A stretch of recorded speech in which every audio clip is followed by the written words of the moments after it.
I'm going to let you in on what happened, where we made some mistakes, and why we're taking this big turn. A huge labor shortage. Temporary foreign workers became such a significant part of our workforce that it'd be a mistake not to include them. After 2 years with closed borders, we need more people, more workers, fast.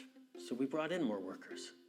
At that time, people were basically unemployed and were not working low-wage jobs. Are the diploma equivalent of puppy mills that are just churning out diplomas. There is fraud and abuse, and it needs to end. Because they could charge these students tens of thousands of dollars more for the same degree. And then there are really bad actors who outright exploit people. They'll leave Canada when their temporary residency expires, reducing our population. Yes, he's trying to win hearts of Canadians now who will be voting next year in the federal elections. But will it change anything now? I don't think so, because bad actors for his decisions on that destroyed our immigration system. Over the weekend, many things happened. Netflix disastrous fight of Jake Paul and Mike Tyson, and then Mr. Justin Trudeau, Prime Minister of Canada, dropping a video on YouTube, gathering almost 500,000 views in one day. This whole video is about immigration and Justin Trudeau talking how they made some mistakes in previous years. Let's watch the video and then we will talk about it more. Immigration. Let's talk about it. In the last 2 years, our population has grown really fast, like baby boom fast. And increasingly, bad actors like fake colleges and big chain corporations have been exploiting our immigration system for their own interests. So we're doing something major. We're reducing the numbers of immigrants that will come to Canada for the next 3 years. Today, I'm going to let you in on what happened, where we made some mistakes, and why we're taking this big turn. Historically, Canada's annual immigration plan just looked at permanent residents. The number of temporary students and workers that we admitted each year was left to the demands of the economy. It was usually a small proportion of our population, so it's never been a part of the long-term immigration plan. But after the pandemic, our economy came roaring back quickly, and we needed a lot of workers fast.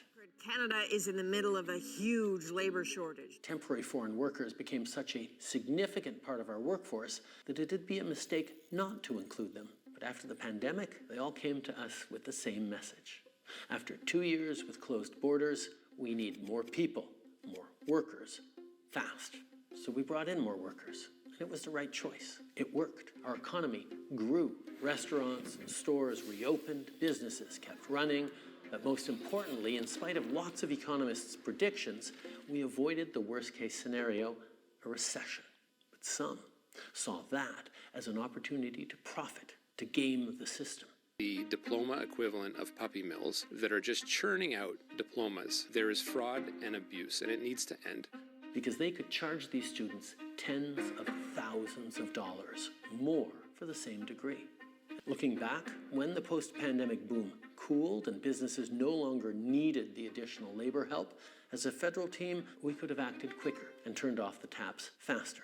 This first part of the video is really him talking about what they did in the COVID time to avoid recession, why they bring in so many students and temporary workers to Canada, and he said that they were trying to fill labor shortage, and the industry requirement was too high and there was no people to work, and that's why they were bringing so many people in. But I don't think that's true, because at that time people were basically unemployed and were not working low-wage jobs. But okay, let's see what he has to say next. Temporary immigration.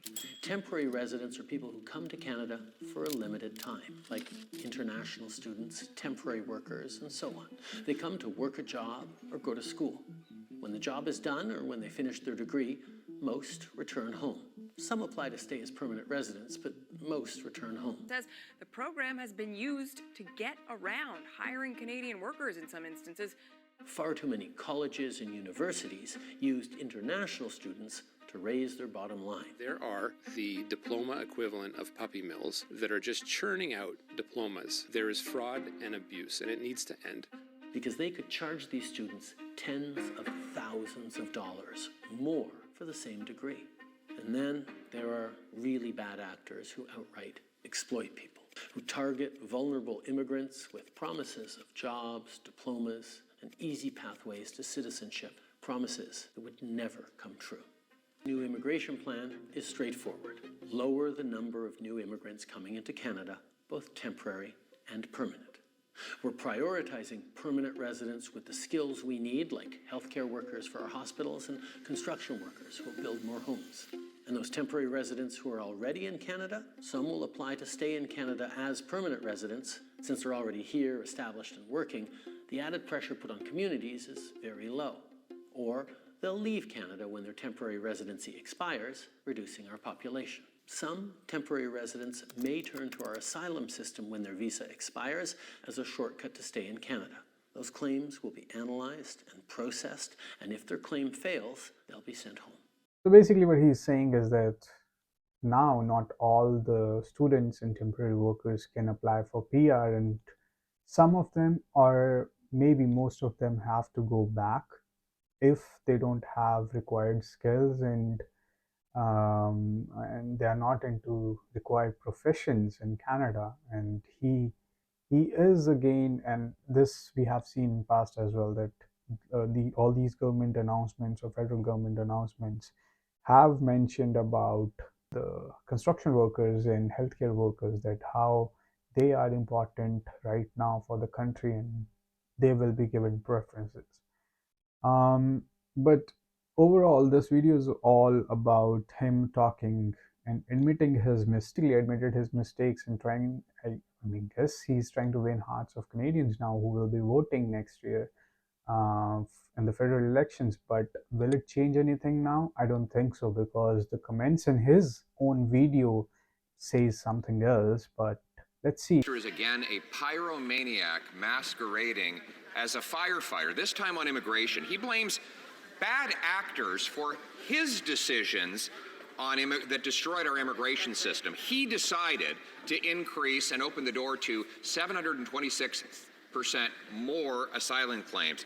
He decided to approve 211% more international students. He decided to lift the ban on temporary foreign workers in communities with already high unemployment. If the Prime Minister is hunting for the quote-unquote bad actors who ruined the system, will he have a look in the mirror? Let's see how these things changes. And to all the students who are here or temporary for workers who are here, I mean, if you guys are in skilled trades or you're planning to come to Canada in coming years, I mean, it's not like they have stopped the immigration 100%. There will still be students who will be coming to Canada.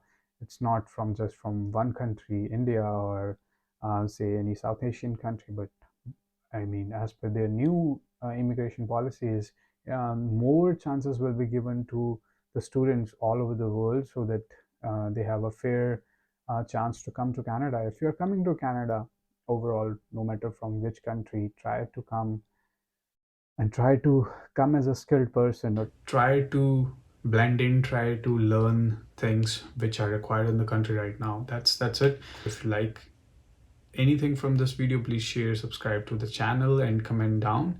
I would love to hear from you.